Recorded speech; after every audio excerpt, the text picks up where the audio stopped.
Halo guys, balik lagi sama gue Erik di program Shoepedia dari Shoe Workshop.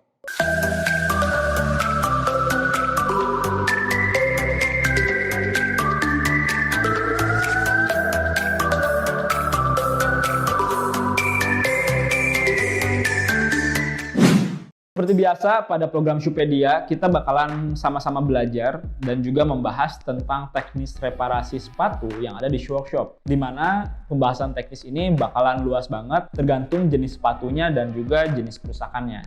Dan salah satu sepatu yang paling sering banget masuk ke Shoe Workshop adalah sepatu bola, futsal, dan sejenisnya lah ya. Karena sepatu bola ini bisa dibilang adalah salah satu sepatu yang mungkin semua orang, bukan semua orang ya, mayoritas orang tuh punya gitu. Apalagi laki-laki, kayak 70-80% laki-laki mungkin punya sepatu bola gitu.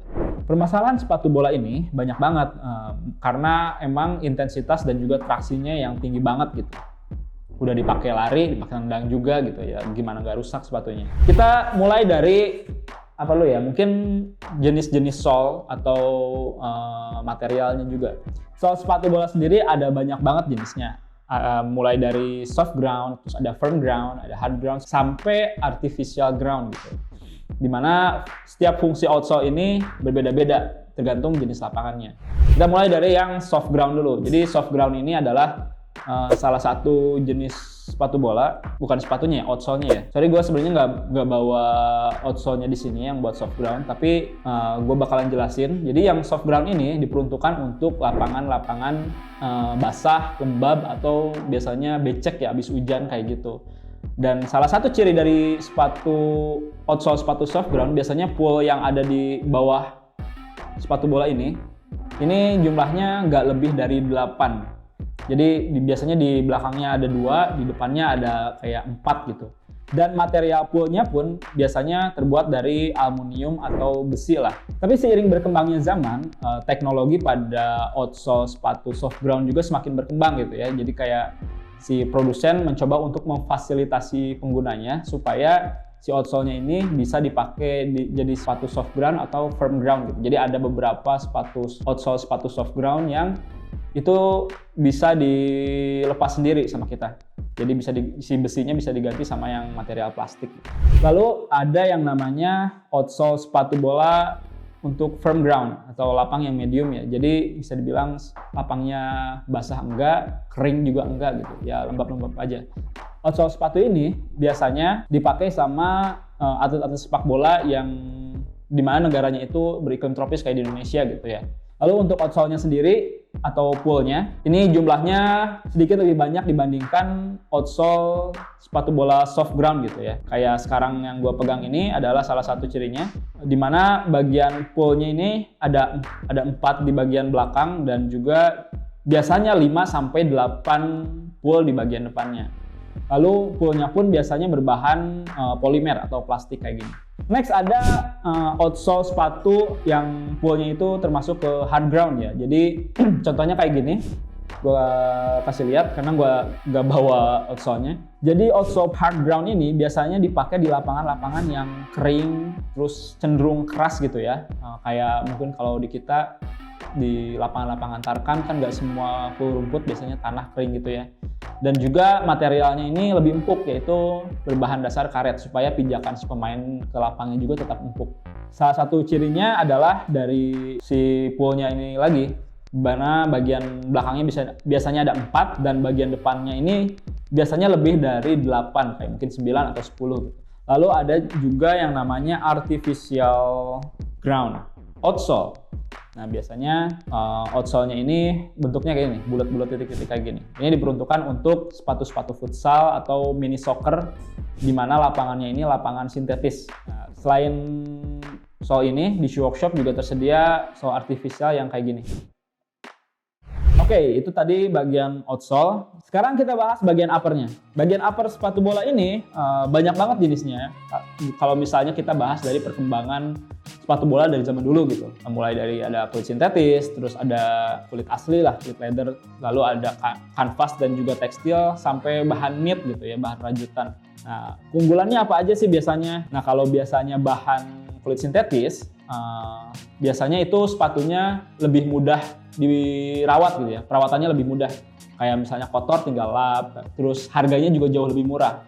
Nah, sepatu-sepatu kulit sintetis ini adalah salah satu sepatu yang banyak banget dijual di dunia mungkin ya. Karena kita tahu kan kalau misalnya sepak bola ini adalah olahraga sejuta umat. Jadi kayak si brand-brand sepatu juga menyediakan sepatu-sepatu dengan harga murah untuk kalangan menengah ke bawah.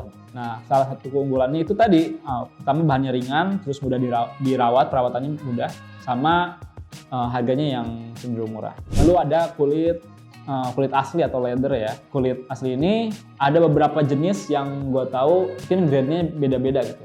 Kayak kulit babi, kulit sapi, ada juga kulit kanguru. Sebenarnya untuk kulit babi dan kulit sapi ini karakteristiknya nggak jauh beda.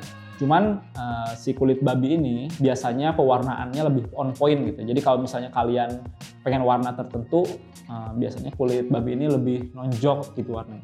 Tapi secara durabilitas, setahu gue kulit babi ini nggak jauh beda sama yang kulit sapi. Dan durabilitas atau kekuatannya pun jauh lebih kuat dibandingkan sepatu kulit sintetis pastinya. Tapi harganya juga lebih mahal. Lalu untuk kulit asli juga ada yang namanya kulit kanguru. Nah, biasanya kulit kanguru ini diperuntukkan untuk sepatu-sepatu bola atau futsal yang grade-nya tuh grade S gitu. Kayak Adidas Pure atau misalnya Adidas Predator dan lain-lain. Kalau misalnya Nike ada Nike Tempo yang dulu dipakai Ronaldo kayak gitu. Untuk keunggulan material bahan kulit kanguru ini apa? Jadi kulit kanguru ini punya durabilitas yang jauh lebih kuat dibandingkan kulit sapi dan kulit babi, apalagi kulit sintetis ya. Tapi dengan berat material yang jauh lebih ringan. Jadi bisa dibilang kulit kanguru ini benar-benar unggulan banget lah gitu. Jadi beratnya lebih ringan, tapi durabilitasnya jauh lebih kuat gitu. Tapi masalahnya kulit kanguru ini tentu aja punya harga yang jauh lebih mahal dibandingkan material sepatu bola yang lain.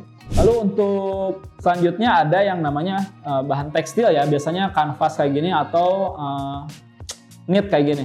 Dimana si bahan ini cenderung lebih kuat dibandingkan sepatu kulit sintetis, tapi nggak sekuat sepatu bahan kulit gitu. Tapi jadi kayak di middle class-nya gitu. Tapi masalahnya biasanya sepatu-sepatu ini tuh perawatannya harus agak ekstra ya. Karena kalau misalnya udah kena kotor dikit, itu dibersihinnya rada susah. Oh iya, by the way, sepatu knit ini termasuk salah satu teknologi upper yang mungkin baru ini keluar.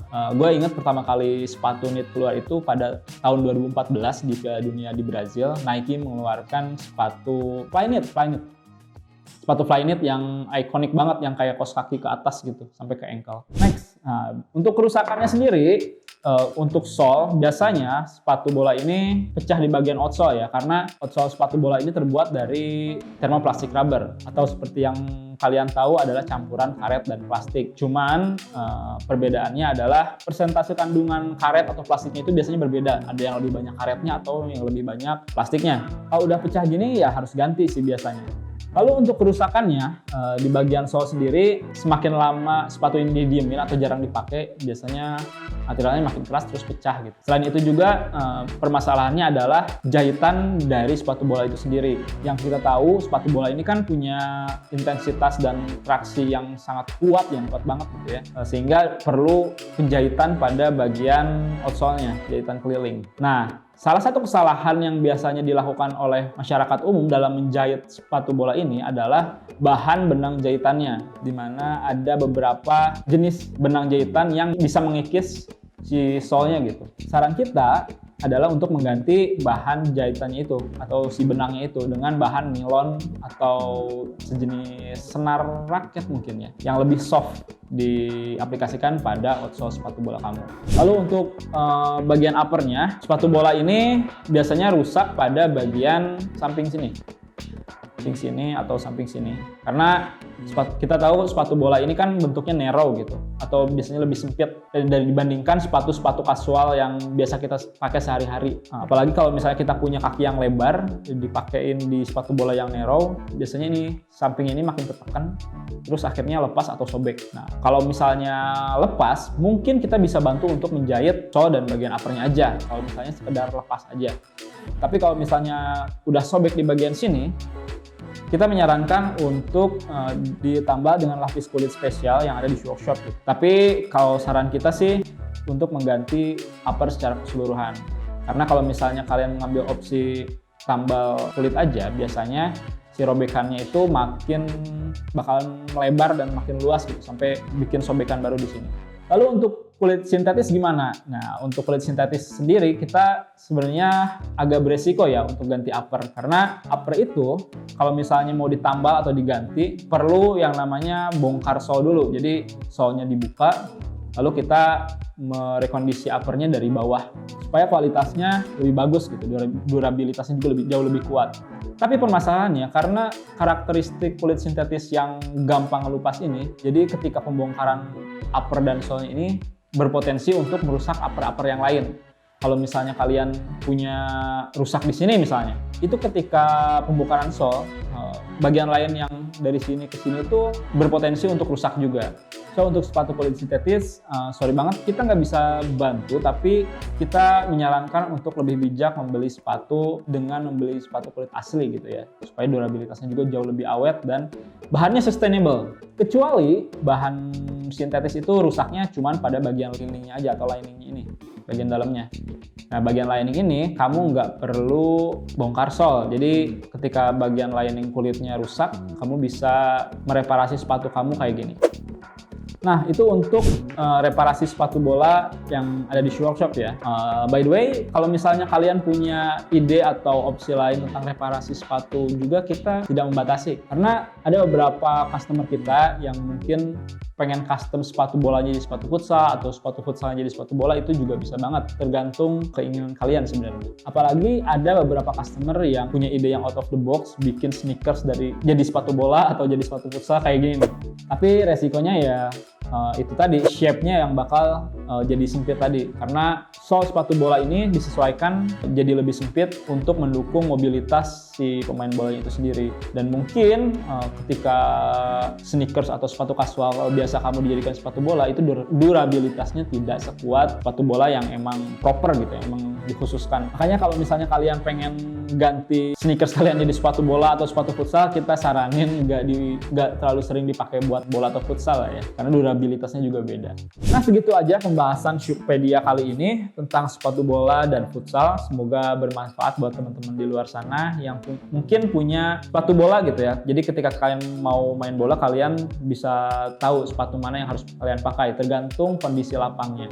Lalu buat kalian yang pengen reparasi sepatu bola kalian di Shoe Workshop, kalian juga bisa memilih berbagai macam jenis sole yang kita punya. Kalian bisa cek katalog solenya dengan klik link di deskripsi. Dan buat kalian yang mau konsultasi, kalian juga bisa langsung menghubungi nomor WhatsApp kita di 0895 3399 39800. Karena konsultasi di kita itu gratis banget. Oh iya, kita juga menyediakan jasa pick up sepatu langsung ke rumah kamu yang tersedia di lebih dari 20 kota di Indonesia.